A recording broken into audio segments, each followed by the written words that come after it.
I'm in the middle of a 400-mile road trip in the 2023 Toyota Prius front-wheel drive. Toyota says this is going to get up to 52 miles per gallon. We're going to see if that is actually the case. We're also going to take it out in some canyons and just give you the impression of what it's like to have this thing for a week from a sports car nerd's perspective. So that first leg of the trip from LA was 199 miles. What's the MPG of this new Prius like? The car calculated at 44.7 MPG for that trip.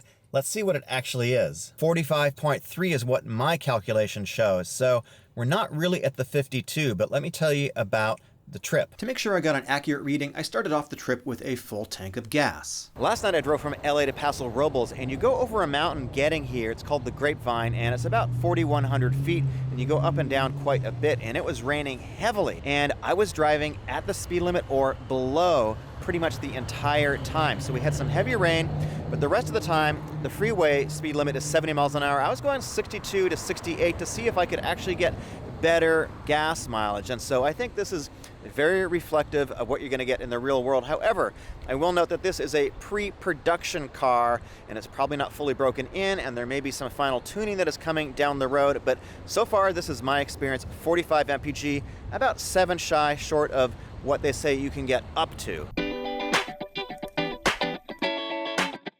Let's get this bad boy out on some winding country roads to see exactly how this thing performs. So this is no sports car. This is, after all, a Prius, but this is based on the new Toyota TNGA-C architecture, and this is a revision of the last generation. And I can tell you that this is head and shoulders above the last generation Prius in terms of driving dynamics.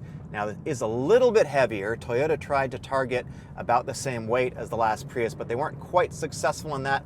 But what they did get was more chassis strengthening. This is definitely a much stiffer chassis. This is much more composed. There is a lot more roll stiffness in this car, and you can tell that there's just less harshness and vibration. It is well isolated from the imperfections of the road. But on the other hand, in terms of driving dynamics, this is not a sports car again. It doesn't have stiff springs, but this is pretty good. I'm a sports car guy, and this is a car that I actually think has good driving dynamics. This is something that I enjoy driving. Now, particularly the steering in sport mode, which I've got it in right now, it has less boost than it does in the regular economy modes. And you know what? There's a fair bit of feel in the steering, which is quite shocking to say in a Prius. Now, we are on these Michelin 195 50 19-inch tires. This is the first time that we're getting 19-inch wheels on a Prius, and these, of course, are not the grippiest tires at all. But I can tell you that the underlying dynamics of this car are very, very good indeed. And there is a rumor that Toyota will be coming out with the GRMN version of this car, essentially a GR version, and that is rumored for Japan. It's supposed to have more power, and it's going to be using, of course, the hybrid drive with the dual motors. This is the front-wheel drive, and we can expect some stiffer springs and better brakes and all that kind of stuff over there. This is a car that I enjoy driving on a road like this. It's not my first choice by any means, but certainly as another car in my stable of sports cars, I could drive this thing day to day, go to work, save a fair bit of money on gas, and still be able to not have this thing completely fall apart in the back road and be completely embarrassing. Really, the only thing that is a negative here from a handling perspective would be the tires. Now, the brakes, I got to admit, are a little bit weird. When you get into the brakes, which I'll do right now, it's pretty good in terms of moving from regen to braking. You can't really tell when that happens, but the brake pedal just feels a little bit weird. It doesn't matter how hard you press the brake, you always get the same brake pressure because this is an electronic brake system. This is a brake by wire. This is not, you're not feeling the hydraulic system in here. So you don't really get the same feedback that you do on a normal braking system. And try not to run over these poor squirrels who are just hell-bent on running across the road right now. Power is more than adequate at about 194 horsepower or so with this front-wheel drive version. Yeah, plenty of power. This CVT is not my first choice again for transmissions, but this is not aimed at a sports car market. I'm just evaluating it as a sports car dude and letting you know how this thing is to drive, and it's something that I don't mind driving at all. In the first segment of the road trip, I went over a fairly large pass, and I'm wondering if that had an effect on the MPG. Even though when I was on the flatter parts in the Central Valley, where it's actually quite flat, I was able to average, it said, about 45 miles per gallon or so. On the way back down to LA, I'm going to take a different route. I'm going to go down the 101, which will help me avoid the Grapevine, which is that big pass. There's still going to be some up and down. It's not completely flat, but it should be flatter, and the speed limit is a little bit lower, so I'll be able to drive a little bit slower. I'm not going to hypermile it, but I'd like to try to get close to the 52 MPG, which is supposedly what this car is going to be able to do. The Prius has Toyota's newest version of safety sense. It's called TSS 3.0. And it actually is an upgrade and an improvement over the last generation of safety sense. So I've got it enabled right now, and it has dynamic cruise control, dynamic radar cruise control. So I've set it to 65 miles an hour, but in fact it is tracking the truck in front of me at 55 miles an hour. So that's pretty good. And of course I can adjust the distance as I want to. So I've got it now set it to the minimum distance. So it should sort of creep up against that truck until it gets a little bit closer. But what I think is more interesting really is the lane centering that it has, which is significantly better than the old lane centering system.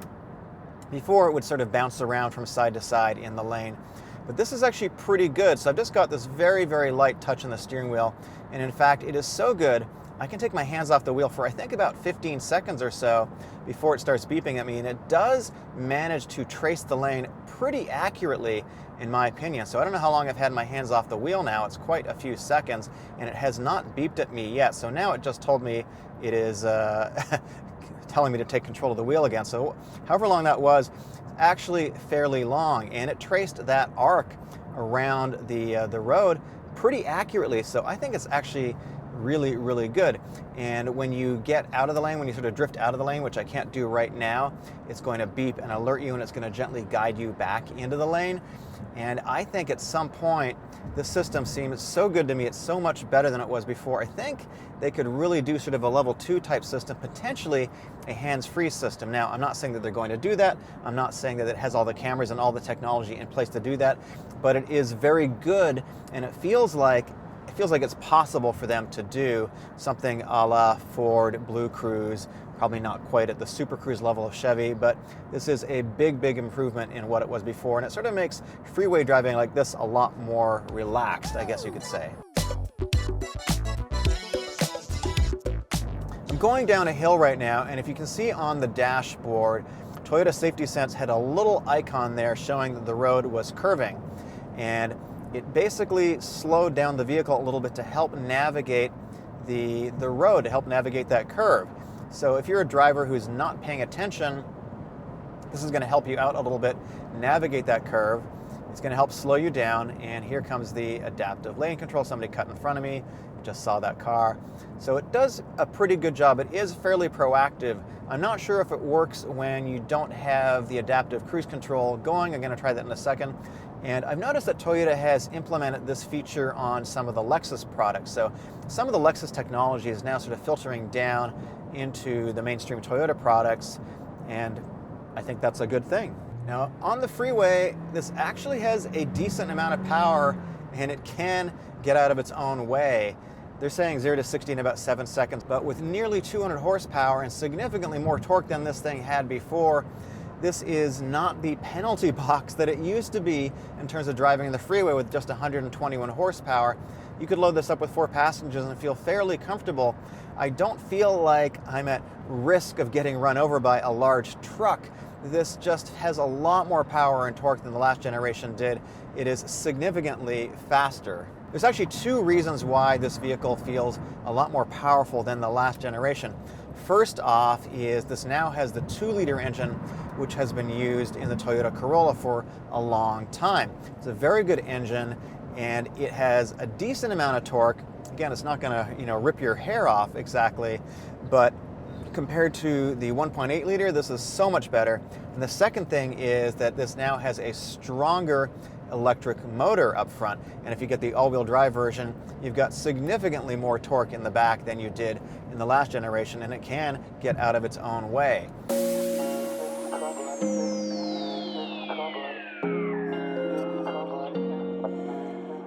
Now the Prius has changed a lot, but I think that's because the market has changed a whole lot too. When you think about what kind of cars people are buying now compared to back in 2012 when they sold around 200,000 of these, things have shifted pretty dramatically. As I'm cruising through this neighborhood with a lot of other Priuses, I'm also seeing a lot of SUVs, I'm seeing CUVs, I'm seeing some Teslas, and it's pretty clear that the market has shifted dramatically in the US towards these crossover vehicles. The Prius doesn't really sell in the numbers that it used to. So who is it for in today's day and age? So if you live in a suburban neighborhood and you need to head to Whole Foods to get your fair trade coffee, which you're then going to have a little floater of organic goat milk from Peru, I think this is really the perfect vehicle to do that in. Okay, maybe that's a little much, but I think the cliches still apply. Or do they? I think we're gonna have to invent some new cliches, because I don't think this Prius really is for the same buyer that it used to be, where it was just about getting the ultimate MPG. It was inexpensive, but it just didn't really look very good, and I thumbed my nose at it, and so did everybody else, so did every other enthusiast. But now we've got a car that I think looks absolutely stunning. I think it's a beautiful looking vehicle. I think everybody that I've talked to, that I've sort of come across, seems to really like this too. So it's not just for people who are looking for the ultimate gas mileage anymore. If you're looking for that, probably you're going to be in a Tesla or some kind of electric vehicle, which is just going to be a lot cheaper to operate. But this is still a great vehicle. It makes a lot of sense for people who are not ready to move to electrics yet, who don't want something that is associated with a crazy figurehead from a company that owns Twitter now. And the Toyota engineers have done quite a bit of work in terms of how the power comes on to make it very, very seamless. It's more seamless than it was before. And essentially, what you have is sort of an on-demand system where as you start off, you're going to start off pretty much on just electric power, but as you accelerate, how much gas you're going to get and where it comes in is going to depend on the demand that you put on the vehicle. So if you give it a little bit more gas, you got a bunch of people in the car, you're going up a hill, the electric motor is going to kick in a little bit earlier. But if you're just sort of cruising on a very flat surface like I am now, and I accelerate pretty slowly, I'm going to get just the EV starting, and the motor isn't going to kick in until I get up to a certain speed.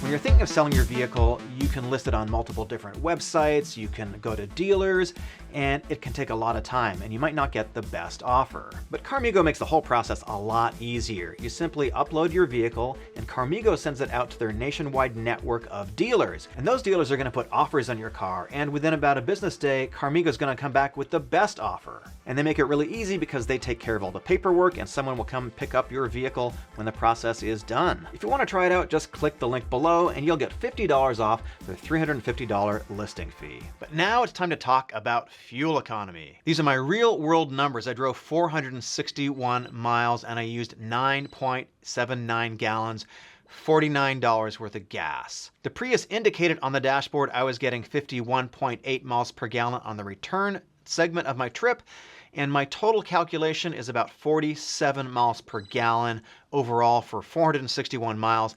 I think that's pretty good, but there is a caveat. To get that MPG, I was driving quite slowly and quite conservatively. Most of the time I was actually driving under the speed limit, which I hate, but I did it on a Monday, so I wasn't holding up any traffic. Just me in the car, but if I had been driving with the flow of traffic, which would have been about 70 to 80 something miles an hour, I think my MPG probably would have been closer to 3840. Toyota says the Prius that is the most efficient is going to be the LE front-wheel drive, which can get up to 57 miles per gallon. Now, I've never owned a Prius in the past, but people have been telling me that it can get up to about 60 miles a gallon in the older versions of the Prius. This one is just more powerful.